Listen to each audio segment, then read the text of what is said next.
பிரைசலான் நாள் 96 தியான பகுதி யோசுவா 5ஆம் அதிகாரம் மற்றும் 6ஆம் அதிகாரம். 5ஆம் அதிகாரத்தை வாசிப்போமானால் அதில் இஸ்ரவேல் புத்திரர் யோர்தானை கடந்து வந்ததையும் கர்த்தர் யோர்தானின் தண்ணீரை வற்ற பண்ணினதையும் எமோரியரின் ராஜாக்களும் கானானியருடைய ராஜாக்களும் கேட்ட பொழுது அவர்கள் சோர்ந்து போனார்கள். இஸ்ரவேல் புத்திரோடு கூட தேவன் இருப்பதையும் தேவன் அவர்கள் வாழ்க்கையில் அதிசயங்களை செய்வதையும் பார்த்த பொழுது இவர்கள் நம்மையும் அவர்கள் மேற்கொண்டு விடுவார்கள் என்பதாக சோர்ந்து போனார்கள். அக்காலத்திலே கர்த்தர் யோசுவாவை நோக்கி, நீ கருக்கான கத்தி உண்டாக்கி திரும்ப 2ஆம் விசை இஸ்ரவேல் புத்திரரை விருத்த சேதனம் பண்ணு என்றார். அப்பொழுது யோசுவா கருக்கான கத்தியை உண்டாக்கி இஸ்ரவேல் புத்திரரை அர்லோத் மேட்டிலே விருத்த சேதனம் பண்ணினான். இஸ்ரவேலர்கள் யோர்தானை கடந்து வந்தார்கள். இப்பொழுது அவருக்கு முன்பாக எரிகோ கோட்டை இருக்கிறது. அந்த சமயத்தில் கர்த்தர் யோசுவாவிடத்தில் விருத்த சேதனம் பண்ண வேண்டும் என்பதாக கட்டளையிடுகிறார். ஏன் கர்த்தர் விருத்த சேதனம் பண்ண வேண்டும் என்று சொன்னார் என்றால், எகிப்திலிருந்து புறப்பட்ட எல்லா ஜனங்களும் விருத்த சேதனம் பண்ணினார்கள். அவர்களில் எல்லாரும் மாண்டு அவர்கள் பிள்ளைகள் மாத்திரமே மீந்திருக்கிறார்கள். அவர்களே யோசுவாவோடு கூட இருக்கிற இஸ்ரவேல் ஜனங்களாகும். அவருடைய பெற்றோர் 40 வருடம் வனாந்திரத்தில் அலைந்து மரித்து போனார்கள். என இவர்கள் விருத்த சேதனம் பண்ணப்படாதவர்களாய் இருந்தபடியினால் அவர்களுக்கு விருத்த சேதனம் பண்ண வேண்டும் என்று கர்த்தர் கட்டளையிட்டார். அதன்படி யோசுவா அவர்களுக்கு விருத்த சேதனம் பண்ணினார். அப்பொழுது கர்த்தர் யோசுவாவை நோக்கி, இன்று எகிப்தின் நிந்தையை உங்கள் மேல் இராதபடிக்கு புரட்டி போட்டேன் என்றார். அதாவது ஒரு விருத்த சேதனம் பண்ணின பிற்பாடு கர்த்தர் இந்த வார்த்தையை கூறினார். அப்படி என்றால் விருத்த சேதனம் பண்ணாமல் இருப்பது என்பது எகிப்தின் நிந்தையை சுமப்பதாகும். அப்படி என்றால் ரட்சிக்கப்படாத ஒரு தன்மையை காண்பிக்கிறது. சபைக்கு வந்தாலும் ஜெபித்தாலும் ஆராதித்தாலும் இன்றளவும் கிறிஸ்தவர்களுக்குள்ளாக ரட்சிக்கப்படாத ஒரு கூட்டம் இருக்கிறது. அவர்கள் பாடுவார்கள், ஜெபிப்பார்கள், வேதம் வாசிப்பார்கள், ஆனால் அவர்களுக்கு தனிப்பட்ட ரட்சிப்பு என்ற ஒரு காரியம் இருக்காது. ஆவிக்குரிய காரியங்களை எந்த அளவு செய்கிறார்களோ அதே போல தேவனுக்கு எதிரான காரியங்களையும் செய்வார்கள். எனவே அப்படிப்பட்ட ரட்சிப்பை பெற்றுக் கொள்ள வேண்டும். அப்படி ஒரு மனிதன் ரட்சிப்பை பெற்றுக்கொள்ளும் அந்த நாளில் தான் அவன் மேல் இருக்கிற எகிப்தின் நிந்தையும் எல்லா பாவ அடிமைத்தனங்களையும் கர்த்தர் முறித்து போடுவார். மேலும் அவர்கள் தேசத்தின் தானியத்திலே புசித்த மறுநாளிலே மன்னா பெய்யாமல் ஒளிந்தது. அது முதல் இஸ்ரவேல் புத்திரர் மன்னா இல்லாமற் போய் அவர்கள் கானான் தேசத்து பலனை அந்த வருஷத்தில் தானே புசித்தார்கள். அதாவது இவர்கள் எகிப்திலிருந்து புறப்பட்ட நாள் முதல் யோர்தான் ஆற்றை கடப்பதற்கு முன்பு வரையிலும் இவர்களுக்கு 40 வருட காலமளவும் மன்னாவை கர்த்தர் கட்டளையிட்டார். அதை அவர்கள் புசித்து திருப்தி அடைந்தார்கள். எப்பொழுது இவர்கள் யோர்தானை கடந்து கானான் தேசத்திற்குள் பிரவேசித்தார்களோ அப்பொழுது மன்னா நின்று போயிற்று. காரணம், இவர்கள் கானான் தேசத்துக்குள் பிரவேசித்தவுடன் அந்த கானான் தேசத்தில் உள்ள நன்மைகளை புசிக்க ஆரம்பித்தார்கள். இவர்கள் கானான் தேசத்தின் நன்மை புசிக்க ஆரம்பித்தவுடன் தேவனர்கள் கொடுத்த மன்னா பொழியாமல் நின்று போயிற்று. இதற்கு பின்பு யோசுவா கண்களை எடுத்து பார்த்த போது உருவின பட்டயத்தோடு அவருக்கு எதிராக ஒரு நபர் இருக்கிறார். அப்பொழுது யோசுவா அவரிடத்தில் போய், நீர் எங்களைச் சேர்ந்தவரோ எங்கள் சத்துருவை சேர்ந்தவர் என்பதாக கேட்டார். அதற்கு அவர், நான் கர்த்தருடைய சேனின் அதிபதி, இப்பொழுது வந்தேன் என்பதாக சொல்லுகிறார். உடனே யோசுவா முகங்குப்புற விழுந்து பணிந்து கொண்டு, அடியனுக்கு நீ சொல்லுகிறது என்ன என்பதாக கேட்கிறார். அப்பொழுது கர்த்தருடைய சேனையின் அதிபதி யோசுவாவை நோக்கி, உன் கால்களில் இருக்கிற பாதரட்சிகளை கழற்றி போடு, நீ நிற்கிற இடம் பரிசுத்தமானது என்றார். யோசுவா அப்படியே செய்தார். மோசே கர்த்தருடைய தூதனானவரை சந்தித்திருக்கிறார். யோசுவாவோ முதல் முறையாய் பார்க்கிறார். எனவே அவர் யார் என்று அறியாமல், நீர் எங்களுக்கு துணையா இருந்தவரா என்பதாக கேட்க, அவர் கர்த்தருடைய சேனையின் அதிபதி என்று சொன்னவுடன் அவரை பணிந்து கொண்டு, நீ இடத்தில் சொல்லுகிற காரியம் என்ன என்பதாக கேட்கிறார். அப்பொழுது அவர் சொன்ன வார்த்தை என்னவென்றால்,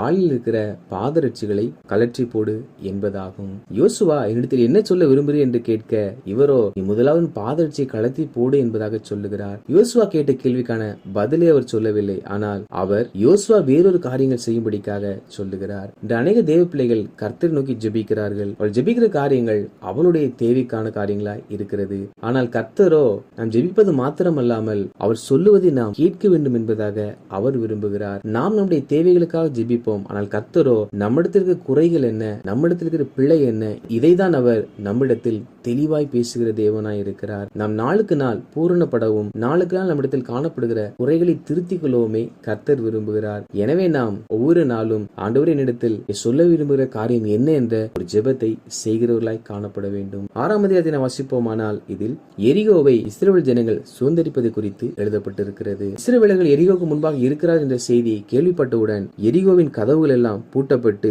ஒருவரும் உள்ளே போக முடியாமலும் ஒருவரும் வெளியே வர முடியாமலும் அப்படிப்பட்ட நிலைக்குள்ள முள்ளுக்குள்ளாக எரிகோவின் ஜனங்கள் தள்ளப்பட்டார்கள். அப்பொழுது கர்த்தர் யோசுவாவை நோக்கி, எரிகோவையும் அதன் ராஜாவையும் யுத்த வீரரையும் கையில் ஒப்பு கொடுத்தேன் என்பதாக சொன்னார். மேலும் கர்த்தர், யுத்த புருஷராகிய நீங்கள் அனைவரும் பட்டணத்தை சூழ்ந்து ஒரு தரம் சுற்றி வாருங்கள், இப்படி 6 நாள் செய்ய கடவீர்கள். 7 ஆசாரியர்கள் பெட்டிக்கு முன்பாக 7 கொம்பு எக்காலங்களை பிடித்துக் கொண்டு போக வேண்டும். 7ஆம் நாளில் பட்டணத்தை 7 தரம் சுற்றி வர கடவர்கள். ஆசாரியர்கள் எக்காலங்களை ஊத வேண்டும். அவர்கள் அந்த கொம்புகளினால் நெடுந்தொணியிடும் போதும் நீங்கள் எக்கால சத்தத்தை கேட்கும் போதும் ஜனங்கள் எல்லாரும் மகா ஆரவாரத்தோட ஆர்ப்பரிக்க கடவர்கள். அப்பொழுது பட்டணத்தின் அலங்கம் இடிந்து விழும். உடனே ஜனங்கள் அவரவர் தங்களுக்கு நேரே ஏற கடவர்கள் என்றார். எரிகோவை கரத்தில் ஒப்பு கொடுத்தேன் என்று சொன்ன கர்த்தர் அந்த எரிகோவை எப்படி மேற்கொள்ள வேண்டும் என்ற அந்த யுத்த கலைகளை கற்றுக் கொடுப்பதை நம்மால் இதில் பார்க்க முடியும். இவர்கள் அந்த எரிகோவை சுதந்திரிக்க வேண்டும் என்றால் எரிகோவை சுற்றிலும் இருக்கிற அந்த அலங்கத்தை இடிக்க வேண்டும். அந்த அலங்கத்தின் மேல்தான் ராகாப் என்ற வேசியினுடைய வீடு இருந்ததாம். அப்படி என்றால் ஒரு வீடு இருக்கும் என்றால் அந்த அலங்கம் மிகவும் வலிமை உள்ளதாகவும் அடர்த்தி நிறைந்ததாகவும் தான் காணப்படும். அதை சுலபமாக இடிக்க முடியாது. எனவே கர்த்தர் இஸ்ரவேல் ஜனங்களுக்கு ஒரு யுத்த கலையை கற்றுக் கொடுக்கிறார். பொதுவாக சுவரை இடிக்க வேண்டும் என்றால் அதற்கென்று அதிக வலிமையுள்ள ஆயுதங்களை பயன்படுத்துவார்கள். ஆனால் கர்த்தர் அந்த எரிகோவின் கோட்டைகளை தகர்க்க அவர் என்ன ஆலோசனை கொடுத்தார் என்றால், எரிகோவின் மதில்கள் அனைத்தையும் முதல் 6 நாட்கள் ஒவ்வொரு முறை சுற்றி வர வேண்டுமாம். 7வது நாளில் 7 முறை சுற்றி வர வேண்டுமாம். அப்படி சுற்றி வரும் பொழுது ஆசாரியர்கள் உடன்படிக்கை பெட்டிகளை எடுத்துக்கொண்டு செல்ல வேண்டுமாம். 7வது நாளில் ஆசாரியர்கள் எக்காலம் ஊதப்படும் பொழுது ஜனங்கள் மகா ஆரவாரத்தோடு ஆர்ப்பரிக்க வேண்டுமாம். அப்படி ஆர்ப்பரிக்கும் பொழுது அந்த எரிகோவின் மதில்கள் இடிந்து விழுமாம். அப்பொழுது இஸ்ரவேல் ஜனங்கள் எதிரே போய் எரிகோவின் ஜனங்களை சங்கரிக்க வேண்டும் என்பதாக கர்த்தர் சொன்னார். வார்த்தைகளை வாசிக்கும் பொழுது ஒரு பெரிய மதில் முன்பாக போய் நாம் துதித்துக் கொண்டிருந்தால் அது இடிந்து விழுமா என்ற ஒரு பெரிய சந்தேகம் நமக்குள் எழும். ஆனால் கர்த்தர் சொன்ன வார்த்தைகளை யோசுவாவும் இஸ்ரவேல் ஜனங்களும் சந்தேகப்படாமல் முழு இருதயத்தோட விசுவாசித்தார்கள். அப்படி யோசுவா ஆசாரிகளை அழைத்து கர்த்தர் தனக்கு சொன்ன வார்த்தைகளை தெரியப்படுத்துகிறார். அப்படி ஜனங்கள் ஆர்ப்பரிக்கும் பொழுதுதான் அந்த அலங்கமானது இடிந்து விழுமாம். ஜனங்கள் அப்படியே 6 நாட்கள் விசை சுற்றி வந்தார்கள். 7வது நாளிலோ 7 தரம் சுற்றி வந்தார்கள். அப்பொழுது ஆசாரியர்கள் நெடுந்தொணியாய் இக்காலம் ஊதினார்கள். அந்த சமயத்தில் யோசுவா ஜனங்களை நோக்கி, ஆர்ப்பரியுங்கள், பட்டணத்தை கர்த்தர் உங்களுக்கு ஒப்பு கொடுத்தார். ஆனாலும் இந்த பட்டணத்திலும் இதிலுள்ள யாவும் கர்த்தருக்கு சாபத்தீடா இருக்கும். சாபத்தீடானதில் ஏதாயிலும் எடுத்துக் கொள்ளுகிறதினாலே நீங்கள் சாபத்தீடாகாதபடிக்கும் இஸ்ரவேல் பாளையத்தை சாபத்தீட்டாக்கி அதை கலங்க பண்ணாதபடிக்கும் நீங்கள் சாபத்தீடானதற்கு மாத்திரம் எச்சரிக்கையா இருங்கள் என்பதாக சொன்னார். அதாவது எரிகோவை இப்பொழுது இவர்கள் ஜெயிக்க போகிறார்கள். கர்த்தரும் அற்புதம் செய்ய போகிறார். ஆனால் அதிலுள்ள பொருட்கள் எல்லாம் சாபத்தீடான பொருட்களாம். எனவே அவைகளை நாம் எடுத்துக்கொள்ள வேண்டாம். எடுத்துக்கொண்டால் நாம் தீட்டுப்படுவோம் என்பதாக யோசுவா சொல்லியிருக்கிறார். அப்படி யோசுவா சொல்லுகையில் ஜனங்கள் ஆர்ப்பரித்தார்கள். அலங்கம் இடிந்து விழுந்தது. உடனே ஜனங்கள் அவரவர் தங்களுக்கு நேரே பட்டணத்தில் ஏறி பட்டணத்தை பிடித்து சங்காரம் பண்ணினார்கள்.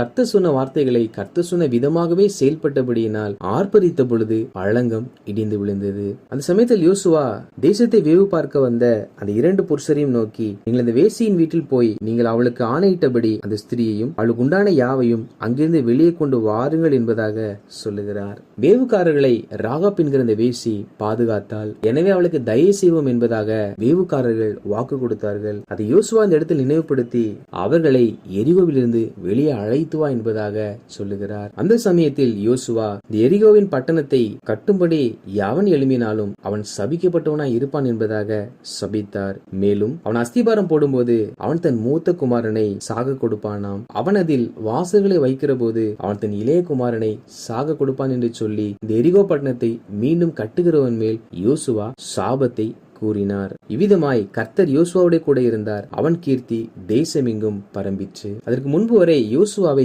எல்லாரும் அறிந்த ஒரு மனிதனாய் அவர் இருக்கவில்லை. கர்த்தர் அவரை கொண்டு சொன்ன வார்த்தையின்படியே யோர்தானை கடந்து வந்தார்கள். எரிகோவின் மதில்கள் இடிந்து விழுந்தன. இது ஜனங்கள் பார்த்த பொழுது கர்த்தர் மெய்யாகவே யோசுவாவோடு கூட இருக்கார் என்பதை அறிந்து கொண்டார்கள். அது நிமித்தம் யோசுவாவுடைய புகழ்ச்சி இஸ்ரவேல் தேசம் எங்கிலும், இஸ்ரவேல் தேசம் மாத்திரமல்லாமல் சுற்றி இருக்கிற எல்லா ராஜாக்கள் முன்பாகவும் பரம்பிற்று. வாசித்த இந்த அதிகாரிகளின்படி கர்த்தருடைய ஜனங்களாகிய நாம் இருதயத்தில் விருத்த சேதனம் பண்ணப்பட்டவர்களாக முற்றிலும் உலக மனிதர்களை விட்டு நாம் விலகி தேவ சமூகத்தில் நம்மிடத்தில் கர்த்தர் என்ன காரியங்களை பேச விரும்புகிறார் என்று அவருடைய விருப்பத்தை நாம் ஜெபத்தின் மூலமாய் அவரிடத்தில் கேட்டு அதற்கான பதிலை பெற்றுக்கொண்டு நம்மை நாம் சரிப்படுத்திக் கொண்டு கர்த்தருடைய வாழ்க்கையில் நாம் செய்யும்படி சொல்லுகிற காரியங்களுக்கு கர்த்தரிடத்திலிருந்தே தெளிவான ஆலோசனை கேட்டு நாம் பெற்றுக்கொண்டு கர்த்தர் எவையெல்லாம் செய்யக்கூடாது என்று சொல்லியிருக்கிறாரோ அப்படிப்பட்ட சாபத்தீட்டானவைகள் எல்லாம் நாம் செய்யாமலும் அதை தொடாமலும் எப்பொழுதும் கர்த்தருக்கு கீழ்ப்படிந்து அவரோடு கூட இணைந்து நடப்போம். அப்பொழுது கர்த்தர் நம்மை உயர்த்தி நம் கீர்த்தியை சுற்றிலும் இருக்கிற எல்லா ஜனங்கள் முன்பாக பரம்படி செய்வார். ஆமேன்.